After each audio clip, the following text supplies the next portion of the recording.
berjamaah sholat tarawih Masjid Ad-Durmalian An-Naim yang dimuliakan Allah. Alhamdulillah kita semua pada malam ini di bulan Ramadan 1444 Hijriah ini, Allah Subhanahu wa Ta'ala masih mempertemukan kita dengan bulan Ramadan yang mulia ini. Semua ini tentu sebagian dari doa kita yang kita panjatkan sejak bulan Rajab dulu sampai dengan hari ini dikabulkan oleh Allah Subhanahu wa Ta'ala. Di mana kita semua berdoa, Allahumma barik lana fi Rajab wa Sya'ban wa balighna Ramadan wa hasib maqasidana. Ya Allah, berikanlah kepada kami keberkahan di bulan Rajab dan di bulan Sya'ban, dan sampaikanlah kami kepada bulan Ramadan. Kalau kita semua di dalam doa itu meminta sampaikanlah kami kepada bulan Ramadan, berarti bulan Ramadan adalah bulan yang sangat kita nantikan keberadaannya. Tapi bapak-bapak dan ibu-ibu yang dimuliakan Allah, kita semua harus sadar bahwa Ramadan tahun ini lebih dekat pada kematian dibanding dengan Ramadan tahun yang lalu.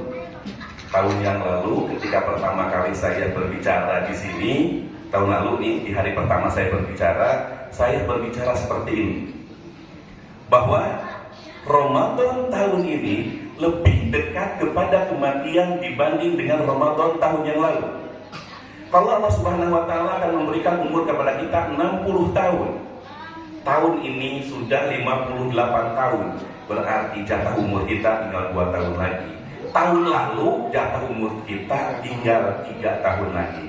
Sekarang tinggal 2 tahun lagi kalau yang umurnya 60 tahun.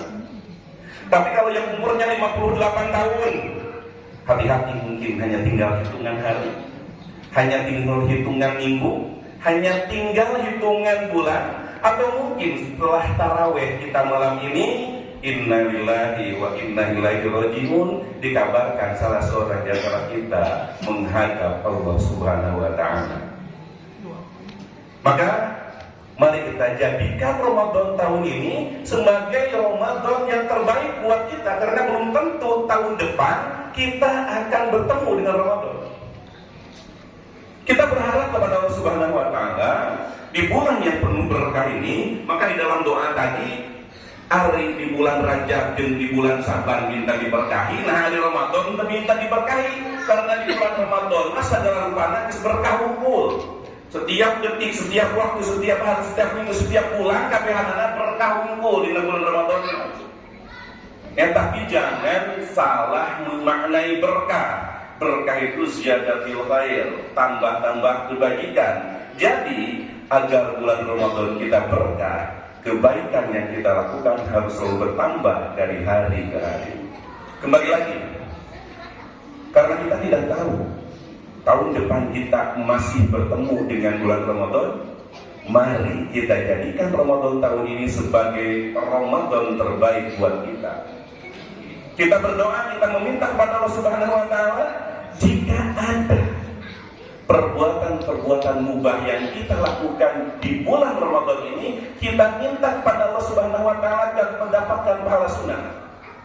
Jika ada pahala sunat, jika ada perbuatan sunat yang kita lakukan di bulan Ramadan ini, kita minta kepada Allah Subhanahu wa Ta'ala agar berpahala wajib. Ketika ada pahala wajib, ketika ada perbuatan wajib yang kita lakukan, kita minta kepada Allah Subhanahu wa Ta'ala agar Allah melipat gandakan pahalanya. Mengapa? Dalam kalimat tadi saya selalu mengatakan kita minta kepada Allah Subhanahu wa Ta'ala. Padahal tadi sudah disebutkan bahwa bulan Ramadan ini adalah penuh keberkahan, yang mubah diberikan pahala sunat, yang sunat diberikan pahala wajib, yang wajib dijadikan berlipat ganda pahalanya. Tapi kita semoga terus. Tapi saya mengatakan kita minta kepada Allah Subhanahu wa Ta'ala, itu perlu kita lakukan sebagai doa. Mengapa? Karena belum tentu yang mubah yang kita lakukan betul-betul berpahala sunat, yang sunnah kita lakukan betul-betul berpahala wajib, yang wajib kita lakukan belum tentu bisa berpahala dan berlipat ganda. Mengapa?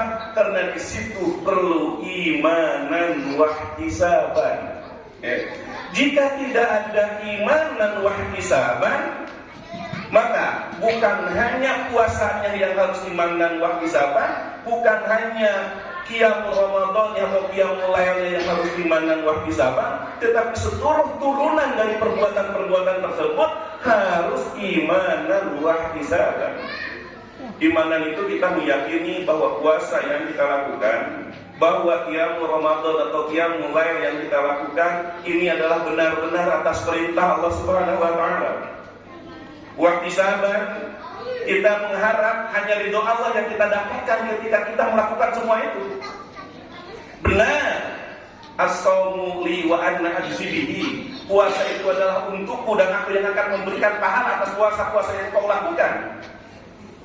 Benar bahwa ketika kita berpuasa itu adalah amal rahasia antara kita dengan Allah Subhanahu wa taala. Ketika kita melakukan sholat, katingali ungkedna, terlihat gerakan anak si anu lagi sholat.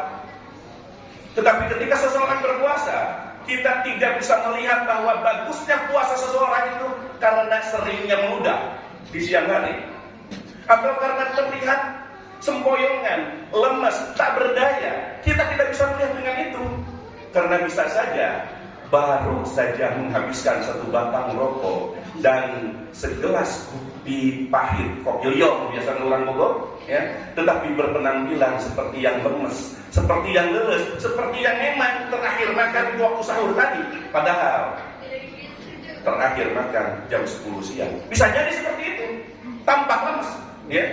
Nah, disinilah perlu adanya imanan wa ihtisaban. Kita melakukan semua itu didasari oleh keimanan kepada Allah Subhanahu wa taala. Mun disundakeun mah imanan itu urang boga rasa rumasa di pangeranan ku Allah Subhanahu wa taala. Ketika Allah memerintahkan puasa kepada kita, atur laksanakeun kita perintah Allah. Kita merasa bertuhankan Allah Subhanahu wa taala. Ketika Allah Subhanahu wa taala memerintahkan kepada kita melakukan puasa, maka lakukan puasa itu. Dan hanya satu pengharapan yang kita lakukan ketika kita puasa, harapkan, yakinkan, sandarkan bahwa apa yang kita lakukan itu benar-benar hanya mengharap ridho Allah Subhanahu wa taala. Hadirin jemaah salat tarawih yang dimuliakan Allah, makan minum adalah perbuatan mubah. Tetapi ketika makan dan minum itu dalam bentuk buka puasa, ketika makan dan minum itu dalam bentuk sahur, maka menjadi sunnah perbuatannya.